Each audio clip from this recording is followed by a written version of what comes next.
সবাই কেমন আছেন? আশা করি আল্লাহর অশেষ রহমতে খুব ভালো আছেন। আমিও আলহামদুলিল্লাহ ভালো আছি। তো আজকে রেসিপি মুগ ডাল দিয়ে চিকেন কোপ্তা কারি। তো এর জন্য এই যে প্রথমে আমি এখানে 150 গ্রাম মুগ ডাল প্রথমে শুকনো খোলায় তেলে ধুয়ে পরিষ্কার করে এভাবে রাখছি।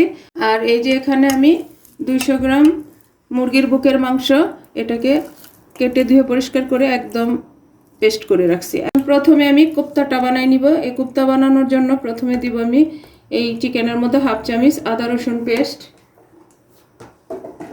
ঝালের জন্য দিব 1/2 চামচ মরিচ গুঁড়া, আর 1/2 চামচ দিব জিরা গুঁড়া, 1/2 চামচ দিব ধনে গুঁড়া। সব কিছু আমি 1/2 চামচ করেই দিব। এখন এই যে দিয়ে দিলাম, আর দিব স্বাদ মতো লবণ দিয়ে এখন প্রথমে এটাকে আমি একটু ভালোভাবে মেখে নিব। মাখানো হয়ে গেল। আর এই চিকেনটার মধ্যে আমি কোনো কাঁচামরিচ পেঁয়াজ কিছুই দিব না। তো এর জন্য যে প্রথমে আমি একটা ফ্রাই প্যান বসাই দিছি, ফ্রাই প্যান চুলাটাও জ্বালাই দিছি। এখন সামান্য একটু তেল দিয়ে দিব 1 চামচের মতো। বিসমিল্লাহির রহমানির রহিম। এখন আমি কোপ্তাগুলি বানানো শুরু করব। এই যে দিয়ে দিলাম। আপনারা চাইলে এটা ডুবো তেলেও ভাজতে পারেন, এটা যার যার যেভাবে ভালো লাগে আর কি। এইভাবে আমি কোপ্তাগুলি প্রথমে একটু ভাজবো। আর আজকের এই একেবারে ছোট্ট একটা রেসিপি যদি আপনাদের ভালো লাগে তাহলে অবশ্যই আমার চ্যানেলটাকে সাবস্ক্রাইব করবেন, লাইক করবেন, শেয়ার করবেন এবং কমেন্টস করবেন। কারণ আমরা কিন্তু চিকেন তো সবসময় বাসায় খাই, বাচ্চাদের জন্য তো আমাদেরকে চিকেন রান্না করতেই হয়। এই বুকের মাংসটা দিয়ে যদি এরকম একটু রান্না করে দেওয়া যায়, একটু অন্যরকম রান্না হয়ে গেল, তাই না আমার প্রিয় ভাই বোনেরা? আর যারা ফেসবুক পেজ থেকে দেখতেছেন তারা প্লিজ আমার পেজটাকে লাইক শেয়ার কমেন্টস করে দিবেন। এখন কোপ্তাগুলো আমি একটু একটু করে উল্টাই দিব। দেখেন মাশাআল্লাহ এক পিট করে হয়ে গেছে।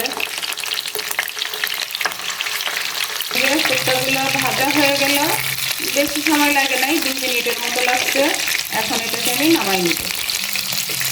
কোপ্তা ভাজার যে তেলটুকু আছে এর মধ্যে আমি রান্নাটা করে নিব। এর জন্য দিয়ে দিলাম আমি 1 চামচ ঘি।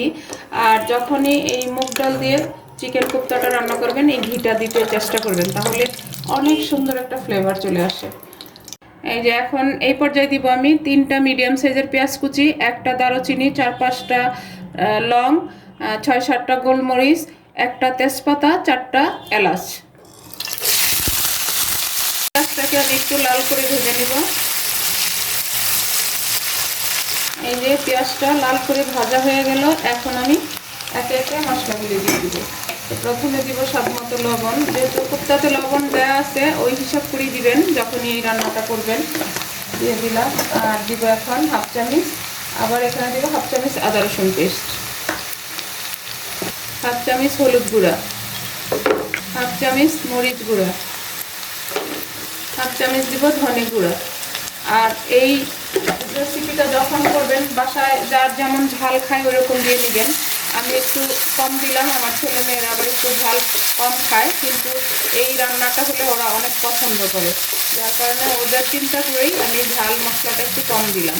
তো প্লিজ আপনারাও এই রান্নাটা ফলো করে একবার বাসায় বানান, তাহলে দেখতে পারবেন যে একেবারে অল্প উপকরণ, মানে এটা তো ঘরে থাকে, যখন চিকেনটা আনা হয় তখন বুকের মাংসটা রেখে দিলেই আমরা এই রান্নাটা করে নিতে পারি। এখন একটু পানি দিয়ে দিব মশলাটা কষানোর জন্য। এই পর্যায়ে দিয়ে দিব 1 চামচ টক দই। আর এই টক দইটা যখন দেন তখন এই চুলা রাসটা কমাই দিবেন, তখন আর টক দইটা ফাটবে না। আমি চুলা রাসটা কিন্তু একেবারে লো করে দিছি। এখন এটাকেও ভালোভাবে একটু মশলার সাথে মিশিয়ে নিব। এটা মেশানো হয়ে গেল। এখন চুলা রাসটা আমি বাড়াই দিব, বাড়ায় একটু নেড়ে মিশিয়ে নিব আর একটু। এখন এই পর্যায়ে দিয়ে দিব আমি এই যে ডালটা, এটাকে আবার মশলার সাথে ভালোভাবে একটু কষাই নেব। মাশাআল্লাহ যে ডালটা আমার কষানো হয়ে গেল। এই পর্যায়ে দিয়ে দিব আমি কোপ্তাগুলো, দিয়ে এটাকে আবার একটু কষাই নেব ডালের সাথে মশলার সাথে। একেবারে সহজ না এই রেসিপিটা। তো আমার নতুন প্রজন্মের যারা আছেন তারা কিন্তু এটা অবশ্যই ট্রাই করে দেখতে পারেন। কষানো হয়ে গেল। এখন আমি ঝোলের পানিটা দিয়ে দিব। দিয়ে দিলাম। এখন ঢাকনা দিয়ে এটাকে আমি 10 মিনিট রান্না করব। 10 মিনিট পর আমি আবার আপনাদের সাথে শেয়ার করতেছি যে আজকে আমার মুগ ডাল দিয়ে চিকেন কোপ্তা রান্নাটা কেমন হয়। 10 মিনিট পরে আসলাম। মাশাআল্লাহ মাশাআল্লাহ, সুন্দর একটা ফ্লেভার চলে আসছে। মাশাআল্লাহ, দেখেন ডালটাও সিদ্ধ হয়ে গেছে আর কোপ্তাগুলি ফুলে দেখেন কত বড় বড় হয়ে গেছে। এখন এই পর্যায়ে দিব আমি 1 চামচ চিনি। যেহেতু মুগ ডাল দিয়ে চিকেন কোপ্তা কারি, এখানে একটু চিনি দিলে টেস্টটা আরও দ্বিগুণ হয়ে যায়। তো প্লিজ আপনারাও যখন রান্না করবেন তখন দিতে চেষ্টা করবেন। এখন ঢাকনা আর দিব না, এই অবস্থায় আমি মিডিয়াম আছে আরও 5 মিনিট রান্না করব। 5 মিনিট হয়ে গেল। এখন এই পর্যায়ে আমি 1 চামচ ভাজা জিরা গুঁড়া দিয়ে দিব। দিয়ে এটাকে আবার একটু মিশিয়ে দিব।